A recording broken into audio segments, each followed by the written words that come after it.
Hello, my name is Scott Campbell. I run a decision consulting firm called Core Factors that's based in Toronto. Essentially, I help senior leaders in organizations make smart decisions in complex or crisis situations. But in fact, I've been working with leaders and the teams they lead for close to 20 years now in running my own business. One of the things I've discovered is that people are looking for practical tools that can help them understand each other, that can help them resolve conflicts better, that can help them as a team work more effectively together, or as a leader to coach his or her staff. People want to understand each other so that they can work together more effectively. And one of the most powerful tools that I have used over the years is personality dimensions. You know, it's interesting. After conducting a leadership development program, I typically provide an evaluation for participants to complete. And one of the questions I'll ask them is, what was the most helpful part of the program? Almost without fail, people will point to the material about personality types that they learned. A little while ago, Career LifeSkills Resources, the publisher of Personality Dimensions, asked if I would be involved in the revision to the Personality Dimensions manual that all Level 1 trainers receive during their certification program. Why a revision? Well, because Career Life Skills is committed to providing the latest, current, and best thinking about temperament theory and about how to use personality dimensions effectively. I was only happy to be involved, and I guess because of my background in history, I was asked if I would take a look at the history section of the manual. Now, for years, I have been teaching the standard history of temperament and have described it as this steady stream of people who were writing about the 4 temperament patterns throughout many, many centuries. I decided, with my bent towards history, that I would go back to original source material wherever possible, and in the process of doing that, discovered that, well, in fact, the reality is somewhat messier than the nice, neat pattern that we have been describing for quite some time. In fact, the history of temperament is a little more complex. But I want to help you understand it in a simple way in this video. Now, you've got a wealth of information that's in your section on the history of personality dimensions and temperament theory upon which it's based. In this video, I want to simply highlight some of the key themes that you're going to be finding in that history. And certainly, I don't want you teaching everything that's in the manual to your participants. In fact, we spend a few minutes talking about the history of personality dimensions in our workshop. But it's important that you as a trainer have a bigger picture and a deeper understanding of the history. After all, you are going to get asked about it once in a while, usually by an inquiring green, who wants to know what's the background here. But it's important for every participant to know that there is a long history to the idea that there are innate predispositions and patterns of behavior that have been described in various ways over the centuries. Personality dimensions is based on temperament theory. This is not a new theory. It has been thought about carefully by some of the brightest minds in the history of psychology and philosophy. You're going to discover a little bit about that history so that you can have confidence that you are using a powerful tool that has a solid and long history.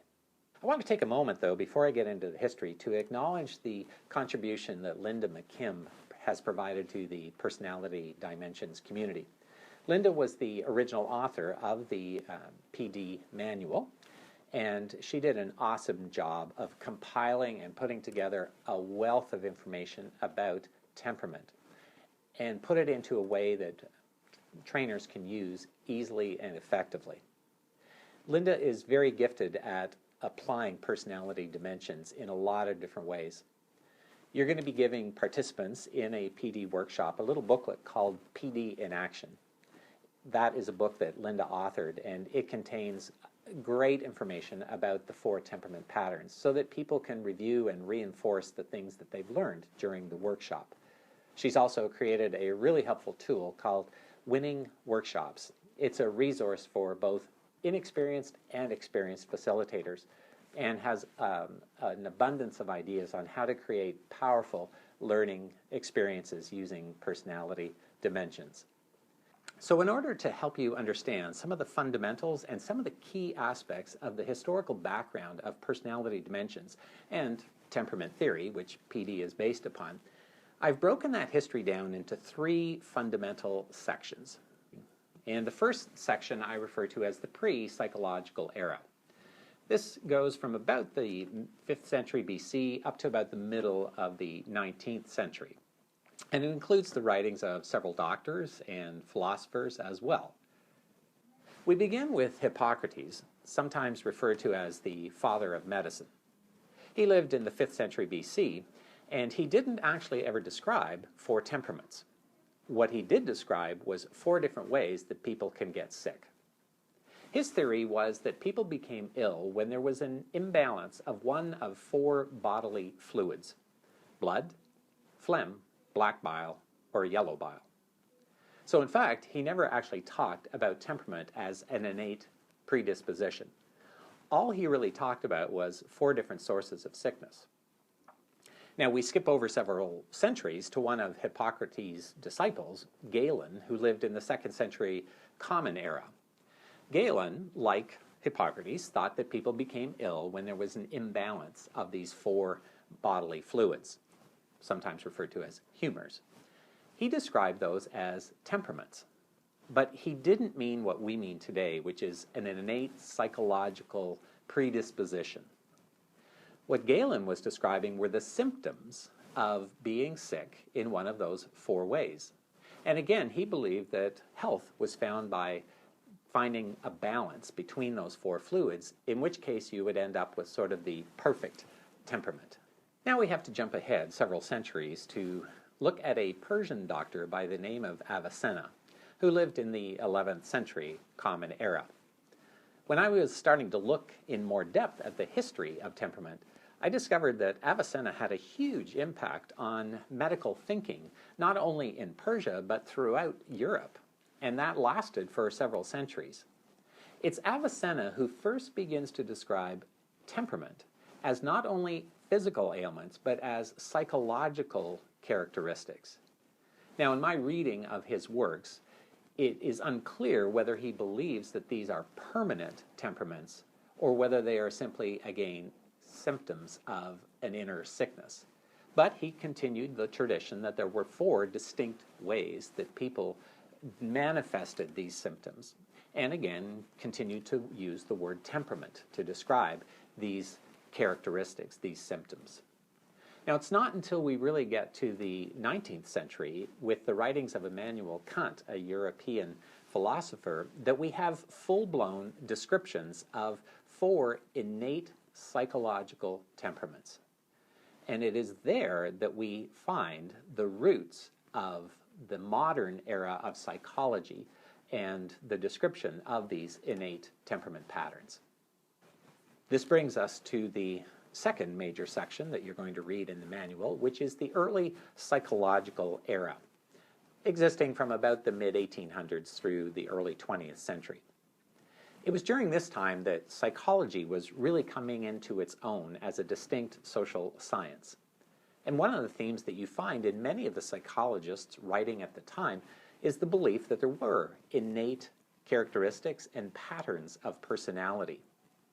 Now, it would be nice if everybody was describing these 4 distinct patterns, but as I said earlier, reality is always a bit messier.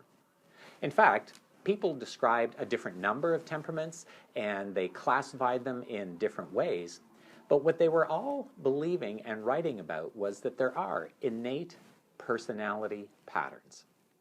William James, for instance, one of America's most famous psychologists, identified 2 basic patterns, which he referred to as rational and empiricist. Then you have several European psychologists who are writing. Some are describing 6 patterns, some are describing 4 patterns, and you'll read about the details in the history section. But what everybody has in common is this understanding now that there are psychological traits that are innate. They are hardwired, and they influence a person's worldview, their values, their behaviors, and their character.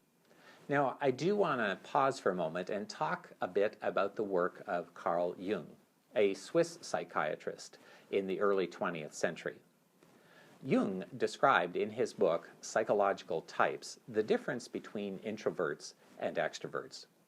What he did not talk about was 4 personality patterns.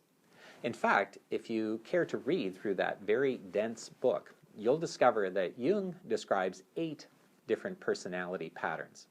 And he's not focused on temperament, a person's core needs and their values and the talents and behaviors that emerge out of that.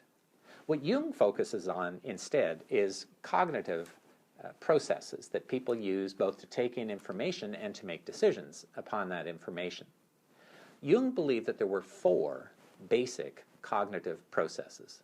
2 of them for taking in information, what he called sensing and perceiving, and 2 of them for making decisions about information, which he referred to as thinking and feeling. But he didn't describe 4 temperaments. And if you care to look at his book, as I said, you'll discover he actually talks about 8 different psychological types. One of his disciples, if you wish to call her that, in fact, a mother and daughter team, Myers and Briggs, whom we know most famously through the Myers-Briggs type indicator, took the work of Carl Jung and extended it, in fact, to talk about 16 distinct psychological types. But it is important to be clear that neither Jung nor Myers and Briggs were focused on temperament. They are describing a distinct framework for understanding human personality. But those early psychologists who were talking about temperament paved the work for what I'll call in the 3rd section now, the direct precursors of personality dimensions. Perhaps the most significant of these individuals is David Kiersey, who sadly recently passed away. David did his doctorate at Claremont Graduate School in the 1940s, and his thesis focused on innate, distinct differences between individuals. He drew upon the work of many of the psychologists that I have been referring to as part of the 2nd section, the early psychological era. David's genius was to be able to take all of those different models and different understandings of these innate patterns and put them into a comprehensive understanding of 4 temperaments. And it is his work in particular that Personality Dimensions draws its roots from. Now, David wrote in the late 70s a book called Please Understand Me. It was an amazing book. Without any marketing, it went on to sell well over 1 million copies. One of the individuals who came across Kiersey's work was a gentleman named Don Lowry.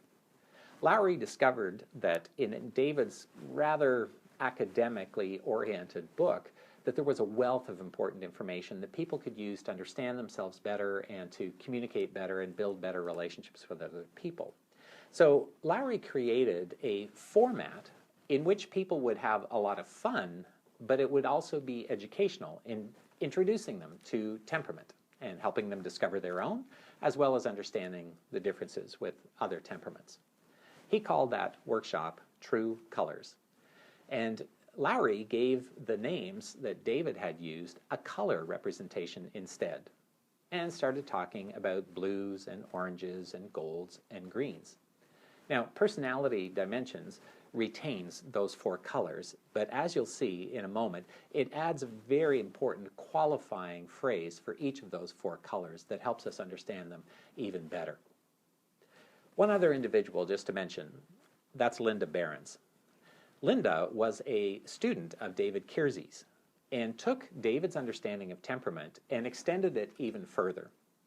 She created an organization called Temperament Research Institute, which later went through a name change.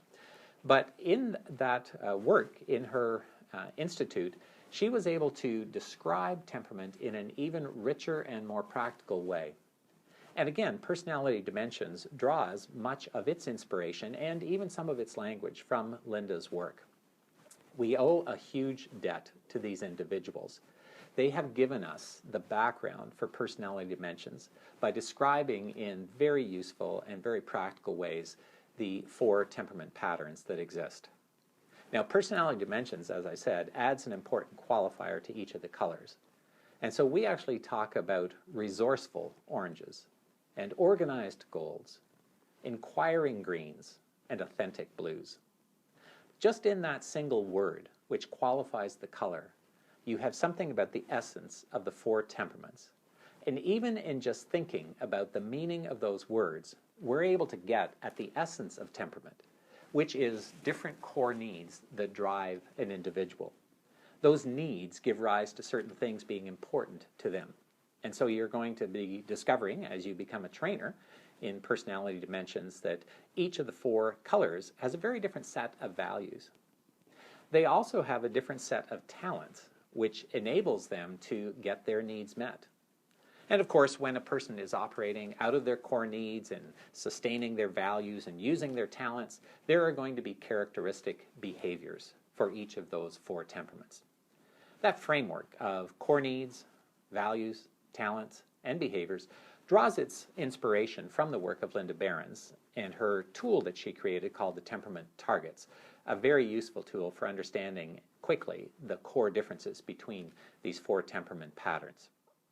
Now, Personality Dimensions draws one source of inspiration, not from the temperament theme, but from Carl Jung's work on psychological types.